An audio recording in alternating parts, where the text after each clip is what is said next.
to check. I want to check. What's up, guys? Welcome to Uncut with Q. I'm your host, Quentin Flores, and today I have a phenomenal guest. But guys, this podcast is about real life events. It's about current events. It's about entrepreneurship, business, and overcoming hardships. So if this is your first time tuning in, we have a fee for the show, right? So guys, I don't plan to run any ads on this show. I have a really good friend that, well, I can't say he's a friend yet, but he will be a friend one day. He's a good friend named Andy Frisella, who I see as my mentor, and he always says that there's a fee to the show. The fee is, if you get value from this, if you like this show, if it made you think, if it helped you question something in your life, share the show. And so, guys, I am joined today with a phenomenal guest, a really good friend of mine. I've actually known her for a long time. What's up, man? How are you doing? Hi, good. How are you? Introduce yourself to the entire world. Hey, guys. I'm Norma Lira. I'm a local real estate agent here in San Antonio, Texas. She's so much more than a local real estate agent. She's doing so much. It's funny. Like, I met you when, like, how long ago? About 5 years ago. 5 years at a Whole Foods where we shared a terrible sandwich. Yes. Let's just be honest. I mean, you know what? I remember when we met, we just immediately connected and started doing business. And you've literally seen me grow up in the industry. Yes, for sure. You're like my business mom. Yep. I'm kidding. That's good. I would love to be your business mom. That's awesome. So, dude, tell everybody about yourself. You know, what is it that you're doing right now in the market? I mean, I know the market's crazy right now, right? If you guys are listening to this is 2022. Apparently, interest rates are spiking at like 6%. But, you know, aside from that, like, what is it all that you're involved in right now? So right now, my husband and I, we have a mortgage business. We do property management, and then we just do residential real estate. How long have you guys been married? 20 years. We've been together 20 years. We've been married 16. Wow. Yeah. Wow. That's a huge stretch. Yeah, we've kind of grown up together. People don't even have kids that are that old, man. How is that, if you don't mind me asking? I mean, it's got its good days and its bad days, but it's a commitment that you make, and it's a decision, and we have a family, and so, you know, we do the best we can every day. Have y'all owned a business together this entire time? Yeah, we met in the industry. So may I ask how it happened? Well, yes, you may. I was actually processing loans at the time, and he was working for another mortgage broker. And so there was this guy named Gordon who was in charge of recruiting. And so Gordon had hired me, and I was the processor, and Gordon wanted me to meet Enrique. Or wanted Enrique to come over, and he would always say, hey, you know, I want you to have lunch with this guy. I want you to meet this guy. You know, I think he would be good, but and I always used to just give him a hard time and say, you know, I'm not here to help you recruit or whatever, in different terms, I would say it. But he was literally trying to set y'all up. Yeah. Well, he was trying to he knew that I was Enrique's type. And so he knew if I was going to be his processor, then Enrique would come over. And so one day I had messed up on a file and I cost the company money. And he's like, okay, you know what? Now you owe me. You got to go to lunch with Enrique. And so we ended up going to lunch, and then everything worked out good. He ended up coming over to work the next week. Wow. Yeah. You know, man, I love the story. It's awesome. Let me tell you how me and my wife met. Okay. It was at a hippie party and everybody was doing acid in the backyard. That is literally how we met, okay? And she liked the way that I was spinning fire. And so I spun fire in front of her. She stood in front of me while I spun fire in front of her. For you guys that don't know, I'm a performer of sorts. I love setting things on fire. It's backfired a few times. And she came over to my house and stayed that same night. And then she just never left. Never left. And we've been together ever since. It's going on 10 years next November that I've been with the same woman.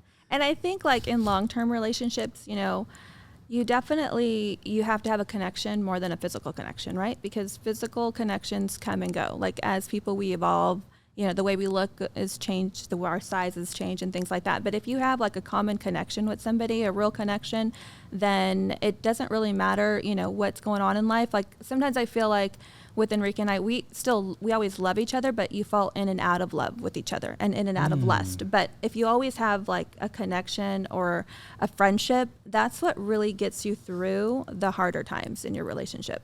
That is beautiful. That is a literal gem that you just dropped on everybody right now. You know, I love that. Now let's go back in time. Where'd you grow up? Where were you born? So I'm from the Bay Area. I grew up in California. I'm first generation here, so my parents are from Mexico, and I grew up in the Bay Area. Wow. Were you good at that time, or did you have a rough upbringing? So we grew up in a like a poorer neighborhood. My parents didn't ever have a formal education, so when they came here, they were working more like labor jobs and stuff like that. And so we grew up. I mean, I had a great childhood. You know, we didn't have much, but You had each other. we had each other. I have 5 other siblings. I'm one of 6 kids too. Yeah. So where I grew up, it's Hispanic, Black, Filipino community. So I mean, I grew up with all different colors, all different races, all different foods, all different types of parents, and and we all just kind of grew up together. So it was a good experience. What made you move to San Antonio? Well, so we did real estate in California, and back in 07, 08, when the market started turning, we just saw things that were it was just too expensive. Things were just changing, and we knew we wanted a better life for ourselves and for our kids. And so we liked Texas. We didn't know where we wanted to live in Texas, but we knew that Texas, for some reason, it just attracted us. Well, we would travel a lot to Mexico, so it was within driving distance to a lot of the cities that we like to go to in Mexico. So when we got here... You speak Spanish? Yep, fluently. Wow. Yeah. Your whole life? Yep. I spoke Spanish until I was 5, and then my mom dropped me on my head, and I forgot it. You forgot it all? Yeah. It's crazy how that works, isn't it? Yep. Yeah, I grew up speaking Spanish. My kids speak Spanish. So it's very important for me to carry that on with our family. So moving into San Antonio, and you guys decided to just get your feet wet in the industry here? So we had done real estate. We were in real estate in California, but when we moved here, we had started from zero. So we didn't know anybody, but we did. I had 2 uncles that live here and a few cousins, but I never grew up with them, or I never had a relationship with them until we moved here. So it must have been tough. What would you say was like the driving force, that was like, man, we have to do this, like you and your husband, you get here, there's no, like, you don't even know the market. The market is crashing. This is 07, right? Yeah. I mean, what was the driving force for you to just say that we're going to do this regardless of the situation? I mean, I think you're just born with that want to be successful, with that want to survive. I know the type of life that I want to live, and I do what it takes to get there. It's tough. Yeah. It's tough. Yeah. Especially I'm not going to lie, dude, like real estate. And I hate to say this. I hate it when people say this because I meet so many women that absolutely fucking kill it in this space. But I mean, what is your opinion on the idea of this place being a male dominated industry? And what do you do to stand out in this arena? So it is a very male dominated industry. I think that it's one of the few areas where women can be very successful. Oh, absolutely. And not be so discriminated against. I think that real estate, definitely, it's about your knowledge, but it's definitely relationship based. And so I think women naturally have that, motherly, trusting instinct. For me, honestly, when I have a client, my goal is not necessarily how much they're qualifying for or what the end game is, what my commission's going to be. It's really about getting them in the house and giving them some kind of stability, having them have that ultimate goal of, home ownership.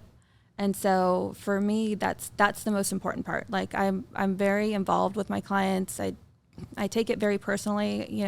When you're in that real estate, when you're buying a home, you're so involved with that person on a daily basis. You guys naturally connect. You naturally form that bond. People. It's kind of like when you're sitting on next to an airplane with a stranger. Like you just find yourself telling him things that you wouldn't tell anybody else. And that's kind of what happens during real estate. You're going through all these stressful things or these life-changing moments, and then you really learn to connect with people. And I think for me, the hardest part is just keeping up with those relationships, because during the process, it's kind of like dating somebody, right? You're dating, you get the keys, and then all of a sudden that person's not there anymore or as often. Yeah. And so, just keeping up with those relationships is important. Honestly, dude, you've always made it so seamlessly easy to stay in contact with you. Like throughout these entire years, you send me gifts. Like you literally have gotten me a bottle for a closing that we did, I don't drink anymore. I'm 2 years sober, so it's been a while. This was a different person, but you've sent me thank you cards every Christmas, every Thanksgiving, even though we hadn't done business together in a while. And you are the first person that I think of when I know I want to sell or list a property. And you know what I think that is, where that comes from, is that you operate your business from a sense of genuine love. Yes, for sure. And I love that, you know? Yeah. I think that a lot of people in the realtor space, they could do so much more if they really operated their business, not looking at the commission, but looking at the check. Yeah. Not the check, but at the person. Right. You know? And I think that's what it is. Like, I honestly, I feel so blessed to be able to do something that I love to do every single day. And I make sure I educate myself and I educate my clients, because I know that buying a home is not something, or selling your home is not something you do every single day. And I feel like it's one of the biggest transactions you're ever going to do in your entire life.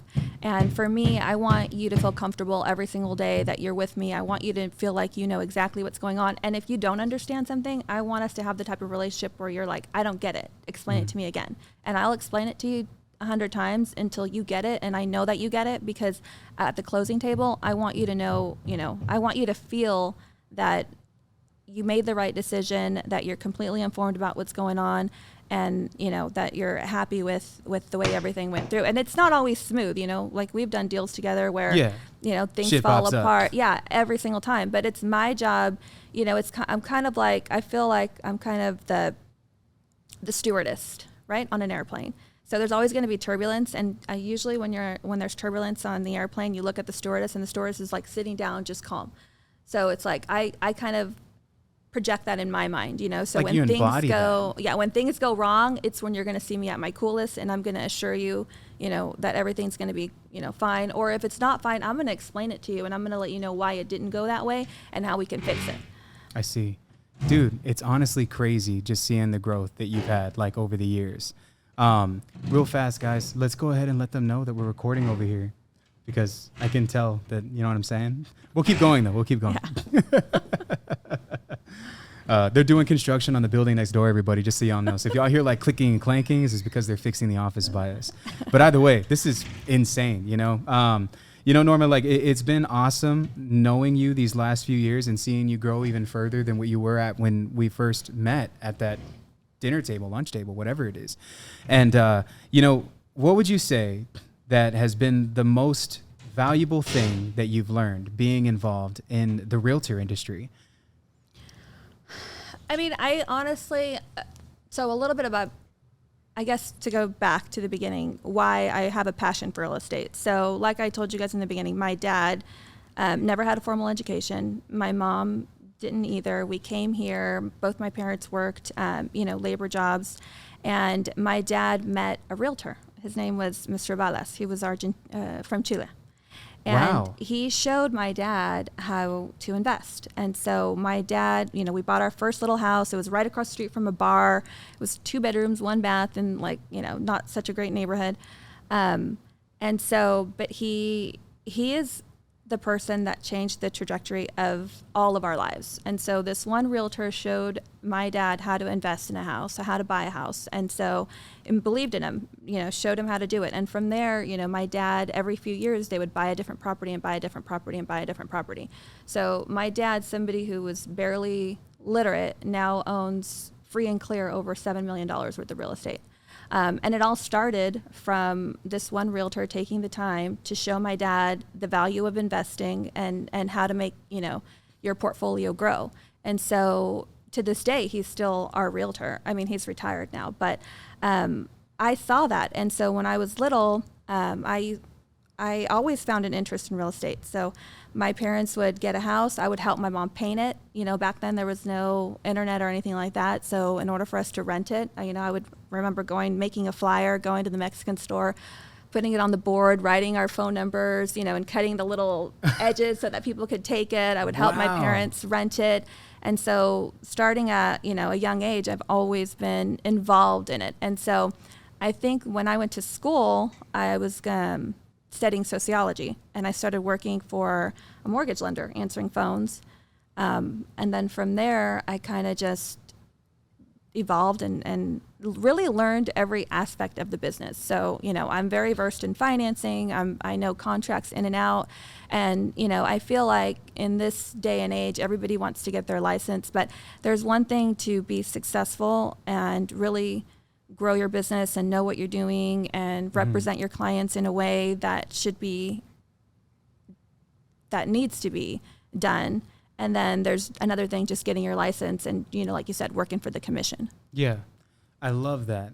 Such an awesome perspective, man. That's crazy. And I think that what I can take away from that is to operate this business on both valued relationships on that standpoint and also on your ability to be able to execute in a timely manner. And then having the correct people as mentors to show you and guide you. Dude, so you're not just a realtor though, right? You invest as well. Yeah. Yeah. Can you go into how you made that transition? Were you an investor first or were you a realtor first? I was always a realtor. So I was a loan officer first and then became a realtor. In my early 20s, when subprime loans were there, and my husband and I, we had a bunch of investments in California, and we lost it all. When the market crashed and everything. So when we lost all the real estate that you owned? Everything. How? Well, just, at that time, people were the finances that were there, right? So there was the loans that they were offering you were like stated income, stated assets, and different things like that. So, you pretty much, you had a pulse, you had a loan. And so at that, seriously, it was crazy. And so we had people that were coming in from different lenders and stuff, and they were training us on their products. And at that time, in my 20-year-old self, I really thought I was helping my community. I thought, cool, it's especially in California, your one or two of your family members might be documented with the social and the rest are not documented. So in order for you to get a house, it'd be like, Quentin, where do you work? Oh, I work at McDonald's. Okay, what kind of house do you want to buy? I want to buy this house for $400,000. Okay, Quentin, well, in order for you to qualify for this house, you need to make $6,000 a month. Do you make $6,000 a month? And you would say, well, yes, I do. So now you're stating your income to me. So I can legally put that on an application and say, Quentin stated he makes $6,000 a month working at McDonald's as a manager or whatever. They were approving loans on stated income, meaning stated income, stated assets. If I say I made like $20,000 a month, that's all they needed? Yes.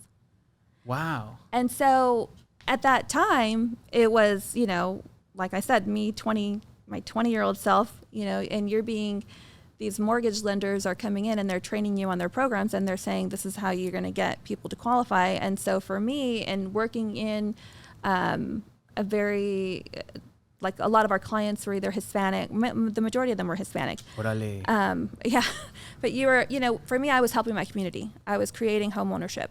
I was helping people that wouldn't otherwise be able to afford or have a home get it. Now, granted, like it'd be 2 or 3 families that were coming together, but it'd only be one person on the application. If you were doing loans back then, I'm sure you made a killing just getting people approved like crazy. Yeah.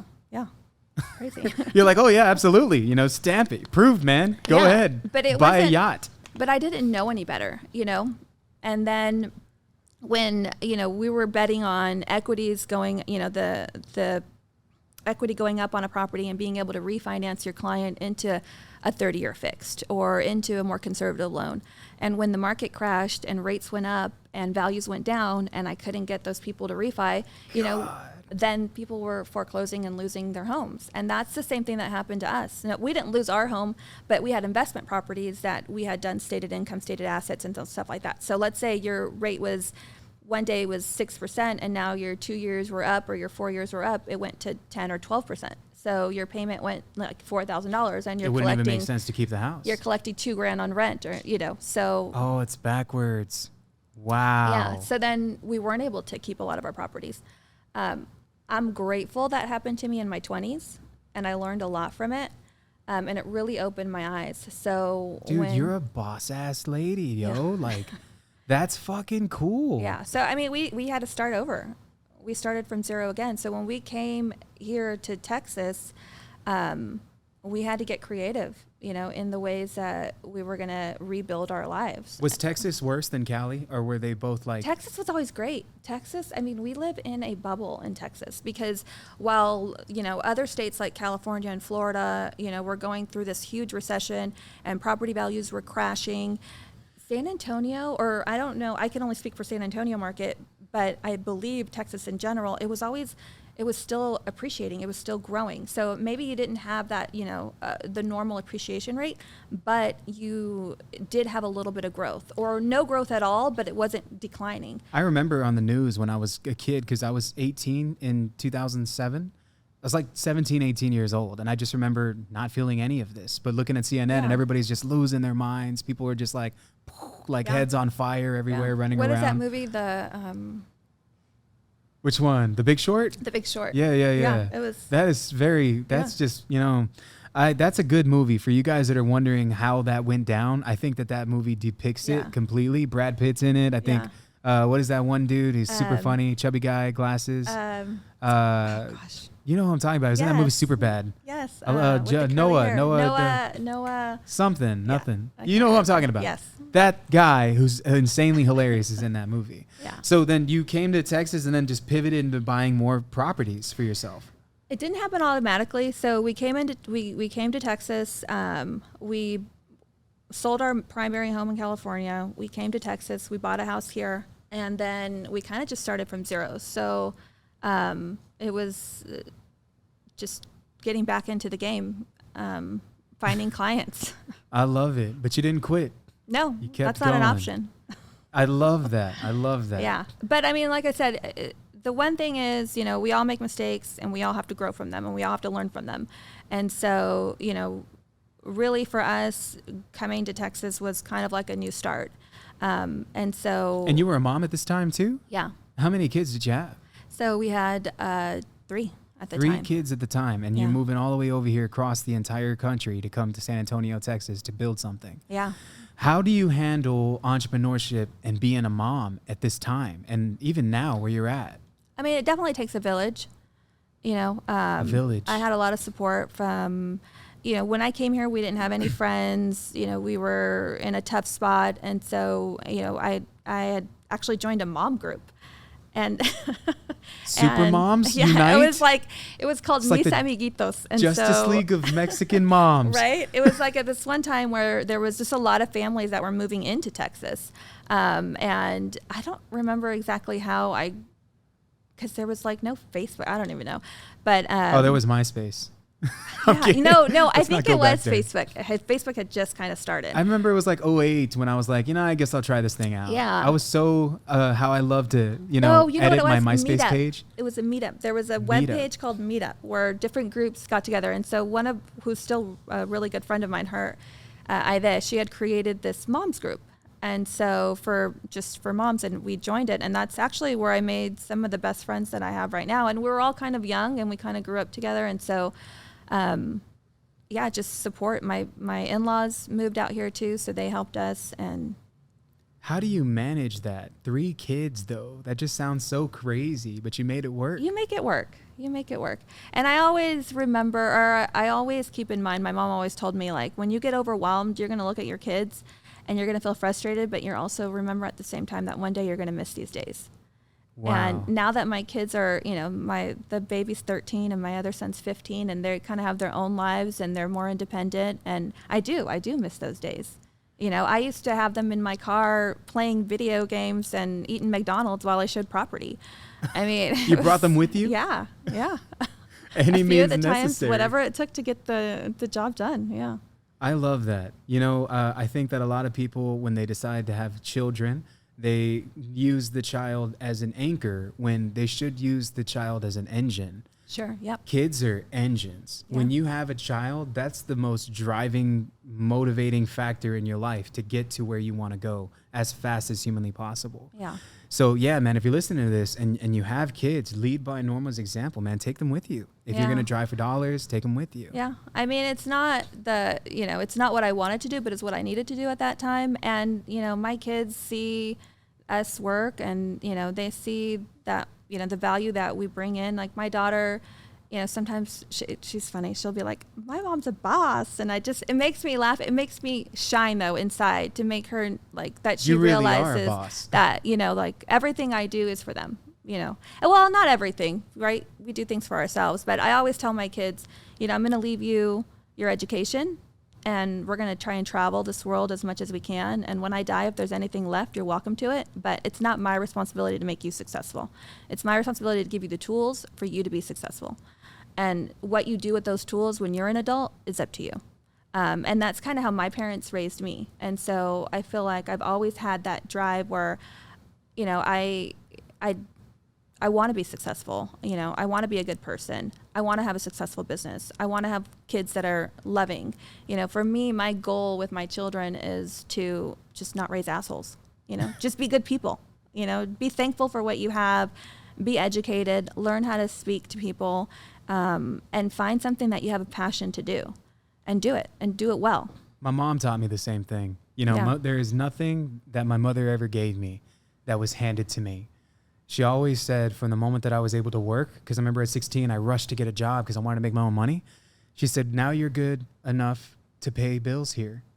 And I remember I resented her so much for that, because I would go to work and then she'd ask me to cover the light or cover the water or whatever, right? And in my head, I was like, man, Mom, you raised me so that, I could finally get older, and now I have my own job. I want to keep some of this money for myself. You know what she told me? She said, then get your own place, mijo. Yeah. You're more than capable. You're a man now. You want to be a man, then you make man decisions. I didn't realize that she was really teaching me how to be independent. Yeah. Your kids will forever love you for this, I promise. Because I look back and my mother's the center of my entire family. She was an orphan, so her mother died in a plane crash in Fredericksburg and gave her up at birth. We don't even know who the dad is. My grandpa, I don't even know who the hell that is because he wasn't there when my mom was born. So only my grandma was on the birth certificate. And so my mom just had adoptive parents and 6 kids that were hers. So all we have is our mom. And my mother, she did her best. Well, I think that to that point, I think because you become a parent, when we're kids, we assume that our parents have know everything, right? They know everything. Their pockets are endless. They should be providing you. They should be giving you those shoes, or they should be giving you that PlayStation, or they should be giving you a cell phone. And we don't really, now as an adult, I see and I was the same way with my parents. We grew up, very humble. So I started working. My first job was at 15 years old, working at McDonald's. Wow. So which I always tell people that was one of the best jobs I've had in my life because it taught me systems. It taught me responsibility about how to show up on time. It taught me how to deal with different types of personalities. It just taught me so much that the things that I learned there, I still implement now. So in my brain, it's kind of if there's a problem with a deal or something, I play that deal out like an assembly line in my head. And it's okay, where did we leave off, or what do I need to do, or what can we plug in here to make this work? And it's kind of I feel like that's things that I learned in fast food, because you're working fast, you're trying to solve problems, you're trying to get things out quickly. And so, that was one of the things with my kids. It's if they weren't playing sports, or if they weren't doing some extracurricular activity, they were working, because it was like you said, just teaches you responsibility. It teaches you self-worth. It makes you feel good. And especially I feel like for my daughters, it's important to feel that you're independent, because you want to be, you want to feel that when you're in a relationship with somebody that you're there because you want to be, not because you need to be. And the only way to really show you that is to show you that you're independent on your own. So you can pay your own bills. You can make your own decisions. You can, write your own checks. You can balance your own checkbook or whatever. I know you guys don't balance checkbooks anymore, but all those little life skills that you learn as, a teenager or a young woman or in college, those transferred through you, in adult as you become an adult. So that, you know that you're independent, you know that you're okay. And so it's just so much more than just giving your kids an education. It's also giving them life skills that, I think that we fall short on sometimes. And we have to implement that with our kids so that they really understand that no matter what, they're going to be okay. Because the same thing, like you said, when we came here, we didn't have anything. We didn't know anybody. I didn't know how I was going to grow my business. And so, luckily. This is before social media too. Before social media and all of that. You got in the mud. Yeah. Yeah. So, right now, in our office, I'm top 5% in sales. I'm a one-person team. There's over 1,500 agents in our office. Wow. So, yeah. Top 5% in sales. Man, it is crazy to come from where you growing up in the Bay Area and then going through motherhood in your early 20s, establishing a business. Like, I did not know any of this stuff about you at all. Like, we've had conversations, but it's always just been about like current things that are going on. Yeah. That's crazy, Norma. I'm absolutely blown away. I think any lady that is listening to this right now, like, you guys can lead, like, you can follow this woman's example right here. Dude, I got to ask you, like, right now, this market that we're in, do you think that this recession is going to affect where we're at here in Texas? Or do you think, this is just a bunch of rah stuff that's happening? Like, what do you see? I mean, I think it's definitely going to affect us. No matter what happens in the world, it's going to affect us. But a lot of it is about education, right? And so I think, yes, it's going to affect us. But we have to remember that San Antonio is a very, our community or our economy is military, is medical, call centers. So I think what got us through the last recession in 07, 08, and what's going to continue to help our city is that we're not the jobs that are the heart of our city are almost recession proof. And so will we continue to see the appreciation that we've seen over the last few years in San Antonio? Probably not, but we really don't want to see that. The one nice thing about San Antonio that was attractive for me as a realtor and for me as a real estate investor is that San Antonio has always been kind of like slow and steady. So our appreciation rates have been like 7 to 11%. In growing areas outside the city like Cibolo, Schertz, New Braunfels, they've been a little bit higher, but it's been affordable. And so it's attractive to an investor because you can buy investment properties and still rent them at a great, an affordable price to a family that has a stable income. And it's very easy to find. And so over the last few years, I mean, we've seen appreciation rates like we've never seen in the history of San Antonio, like 20, 30, 40%. My personal home, just to attest to this, I bought it for $295,000. It's worth almost $450,000 now. Yeah. And that happened in 1 year. Yeah. Crazy. It's crazy. And that's not a healthy market for us. We don't want to be there because then what happens is it doesn't become affordable. And then what happens is when it doesn't become affordable, then, it's kind of where we get into the issues with like what's going on in other states like California and stuff like that. So for us, I mean, I think that although nobody wants to pay more money, the rise in interest rates, I can see the reason behind it is to kind of slow things down. We most likely will have 1 or 2 more rate hikes before we leave, before the end of the year.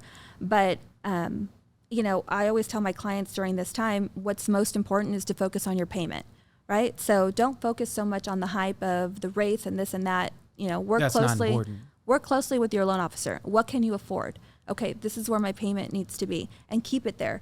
It doesn't, real estate is a long-term hold for most people, right? So whether you're up or down right now, it doesn't matter because when you're ready to sell in 5, 7, or 10 years, that's when you're going to care what the market is. So as long as your payment is affordable, you need housing anyways. And what a better thing to do than invest in your financial future by buying rather than renting. And then if you change your mind, you don't like the house, you want to rent something else, you can, if your payment's affordable, you can rent that house and purchase another property. Boom. I mean, Enrique and I, that's kind of how I kind of just modeled myself after what my parents did, which is we would live in a house and then, rent it and then buy another house, live in it, How long rent have you it. been buying rental property anyway? 20 years. 20 years. I'm not even going to ask you how many you have, but I'm going to assume that it's a nice sized portfolio. Well, It's so comfortable. remember, we started our portfolio again 10 years ago. Okay, gotcha. Yeah. Gotcha. But yeah, no, we have over 15 properties. That is amazing. Yeah. passive income and equity just building up. Yeah. And that's what it is for us. Those to like pay for your kids to go to college and stuff. I look at them for those. I look at those. You're right, as like they're my long-term investment. So they're how my kids are going to pay for college. They're how I'm going to retire. So I'm not right now. I'm working. I don't need that income.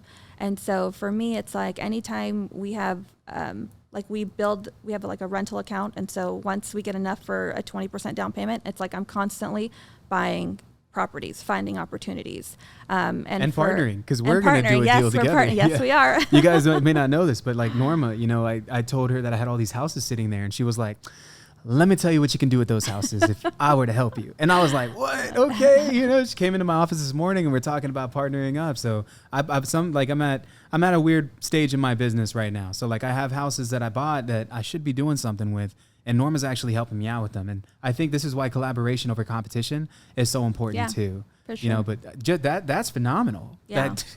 It's just crazy. about like learning how to grow, right? So, buying the right properties, getting the right financing behind them.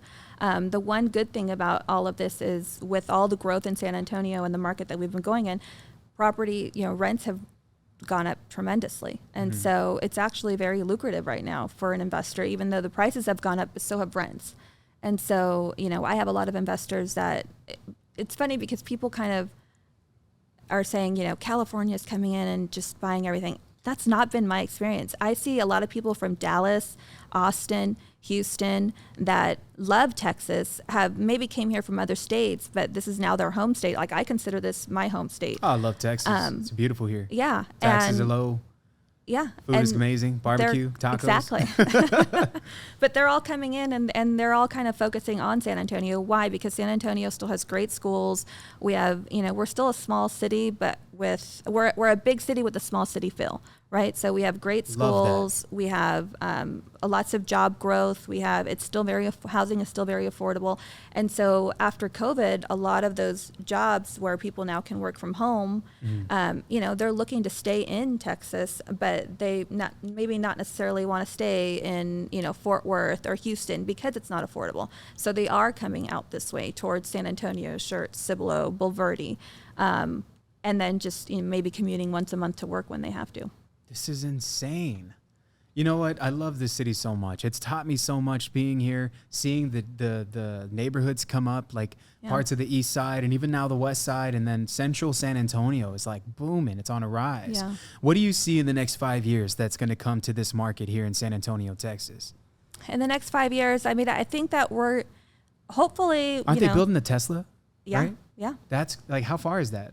That's not too far. It's right outside 35. So like between New Braunfels and San Antonio. It's in San Antonio. They're building a Tesla in San Antonio. Yeah. That is, wow. Yeah.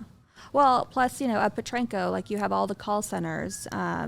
So there's just so much growth. There's one thing about San Antonio that's bringing in a lot of business is that if you look at a map of Texas, we're kind of in this little bubble where we don't get hit with hurricanes.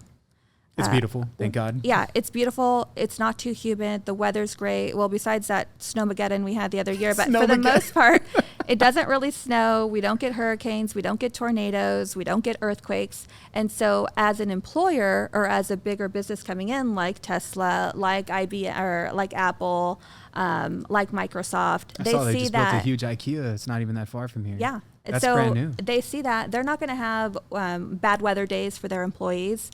They're not going to.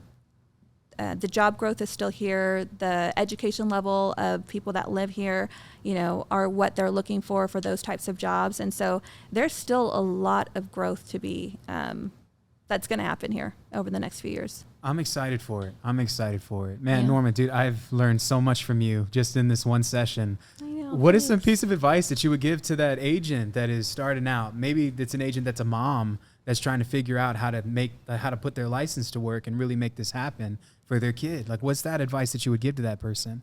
The advice I would give to that person is really find yourself a mentor and really understand the business. I feel like I said earlier, and it kind of goes across anybody. It's just like educate yourself, really know, because you do, when the market changes like this, or when we have a lot of growth in a city, there's a lot of people that come into our industry, right? And that's great. We were all new agents at one point. But the most important thing is to really find either a broker or an experienced agent that can really help you grow and understand, because I feel like that's where, 95% of my business is referral business. I don't do a lot of advertising outside. And it's because I'm really an advocate for my clients. I understand how the real estate process works. I understand how the financing aspect of it works. I'm always trying to, figure out what's the best way to negotiate a contract for my client. I'm not just looking at the commission. And I think that my clients feel that. And that's why, I do have a strong referral base. And so it's figuring out a way, where there's a will, there's a way.